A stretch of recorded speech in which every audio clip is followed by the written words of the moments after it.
The story behind the song Color Purple is that there has to be understanding at the very least on both sides of the fence. We live in a very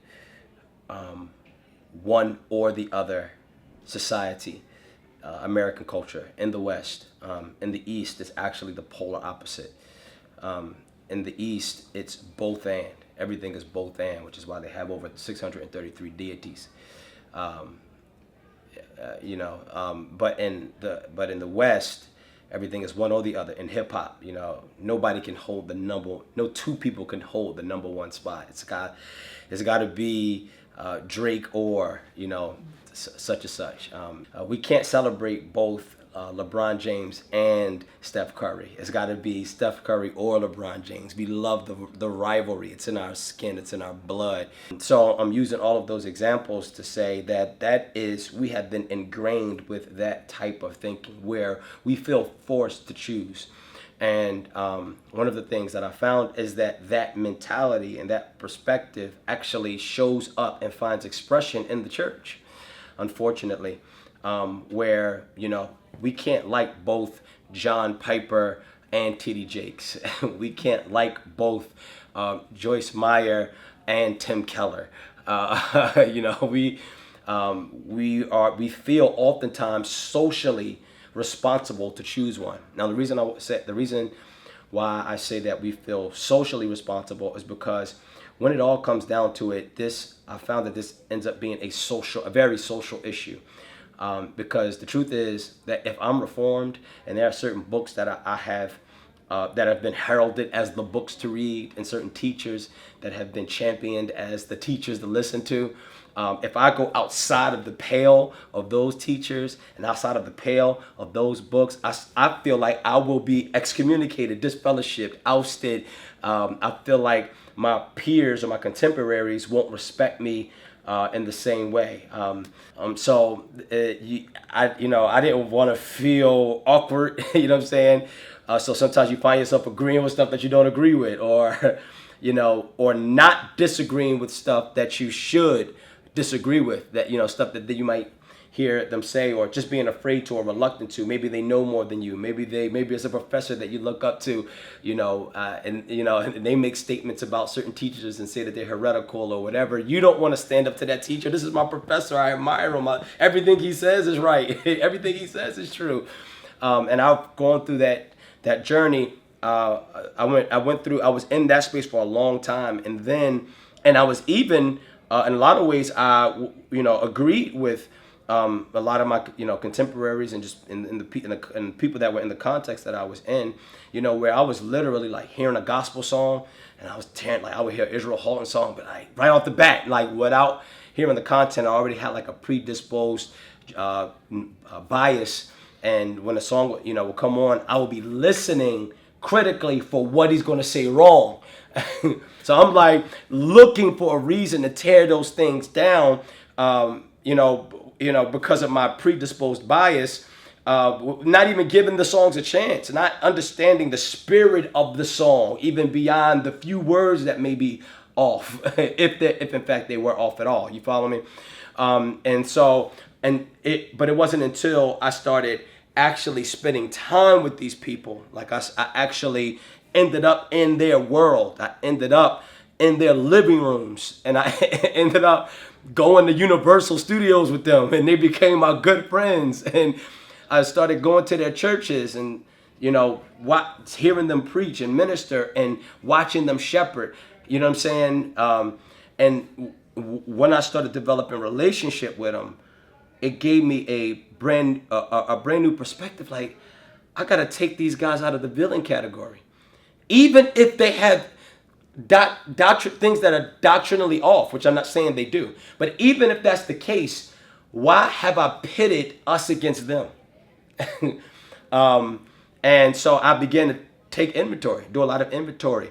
And when I did that and took a step back, what I began to see was the value that I was missing from being in that world as well. So what I started realizing was, wait a minute, there's something that this this community over here, this community of conservative evangelicals, reformed, you know what I'm saying?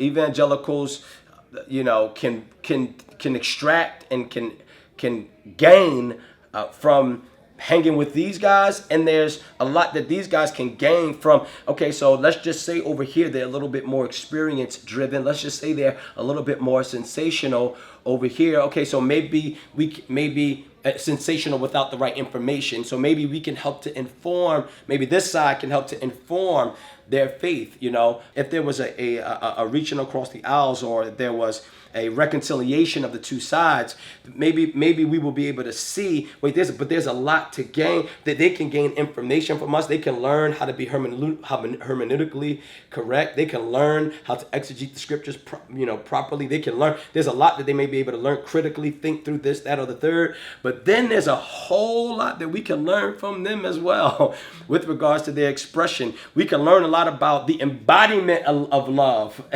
and not just the theoretical concept and idea of love. Because one of the things that I found in my experience was that when I went through a difficult time, I wasn't able to lean on the high critically thinking, philosophical, theologically sound brothers in the same way that I was able to run into the open arms of the T.D. Jakes of the world. Now, somebody will hear that and say, "Oh, okay, now we get it.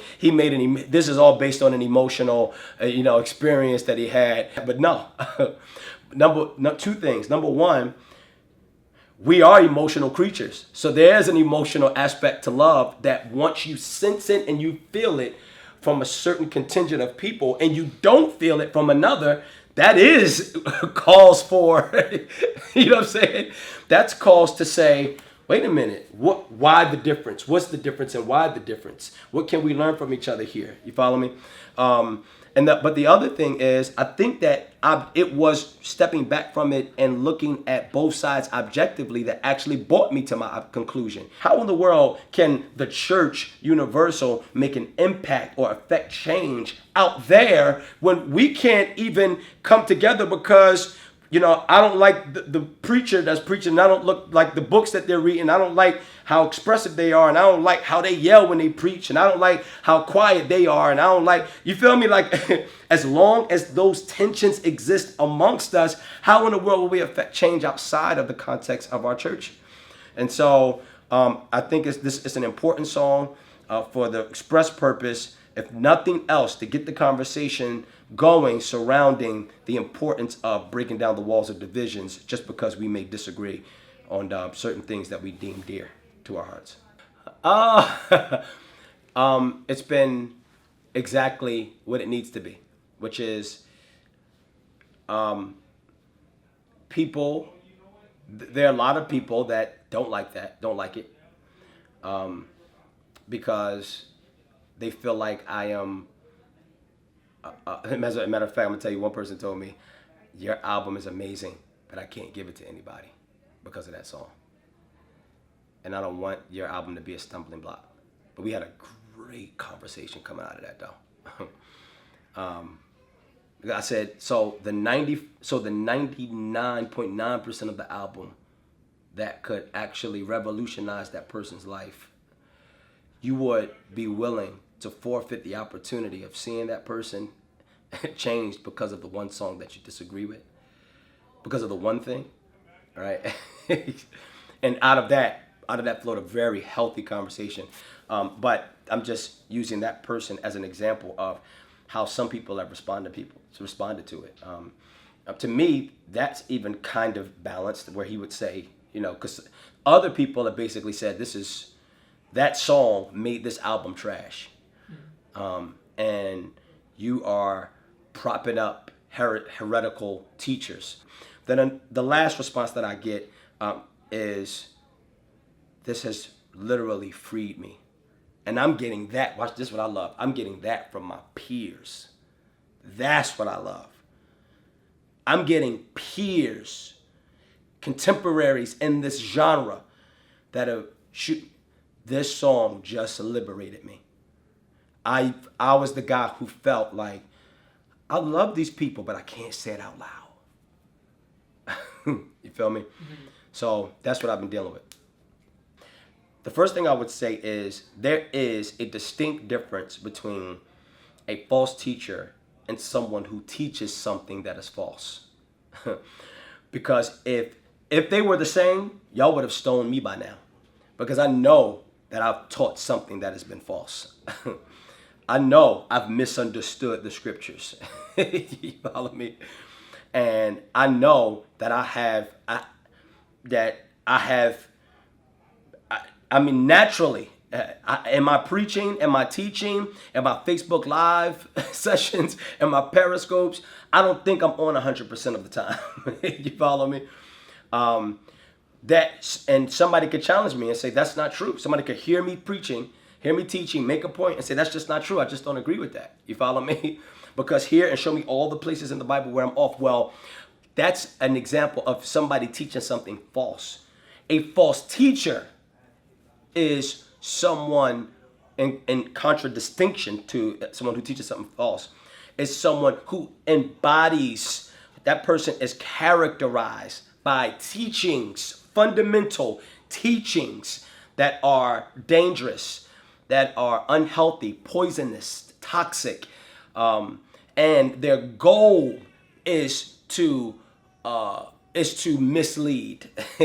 You follow what I'm saying? The goal of the heretical teacher or the false teacher is to mislead. You follow me? And so I think that those are two very different things. That's the first thing. The second thing is with regards to the teachers, especially that I propped up in the song, Joyce Meyer, I have no idea what anybody's talking about. I have been listening to her, watching her for as 15, 16 years. And I don't know what anybody's talking about. Look at her statement of faith online, watch her, listen to her sermons. It almost reminds me of like when you talk to people that are not Christians, that make all these like big, these accusations, against Christianity. And you're like, did you ever read that passage before? Have you ever read the Gospels? Have you ever read the Bible before? And I'm like, no, I never read it, but you feel me? It's like they levy all these charges against Christianity, against the reliability of the scriptures, or against the scriptures, against pastors, against, to churches they've never been to, people they've never spoken to, a book that they've never read. It's like, you don't really have much to stand on. And what I sense is that a lot of people, and I used to feel this pressure too. Like there was a time where it was like, Joyce Meyer and all of these people were the devil, you know what I'm saying? And, or they were demonized or vilified for their teachings, and without even listening to them, I was just drawing a conclusion based on what was handed down to me. And I feel like so many people like myself take that posture where it's like, I never really heard a sermon from them. I heard some clip that somebody played for me, some isolated clip. I never really listened to more than 2 or 3. If you read one passage in the scriptures, you follow me? If you read one passage of Jonathan loved David more than he loved women. He like, see homosexuality. You feel me? Yeah, you can do that when you take that approach, when you isolate things. So I feel like people either have not done their research, not paid attention to the teachings, let's just say of a Joyce Meyer, or they take little isolated things that they might grab from here and there, and then you like compile those things and levy them against teachers like her. But again, if you go with the predisposed bias, naturally you get what you're looking for. If what you're looking for is holes and flaws, that's what you're going to get. And so I think that all the people that are making these judgments, do me a favor, just listen to Joyce for a week. Listen to Creflo for a week now, because even he has recanted from certain things that that he placed emphasis on in the past.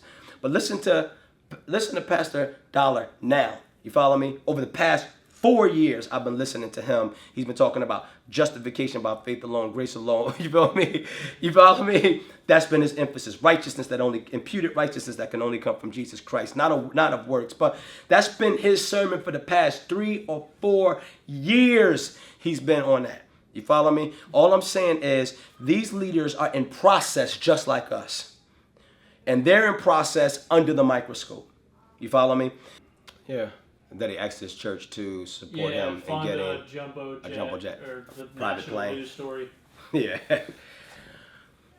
You know, man, I don't know to say that that was right or wrong.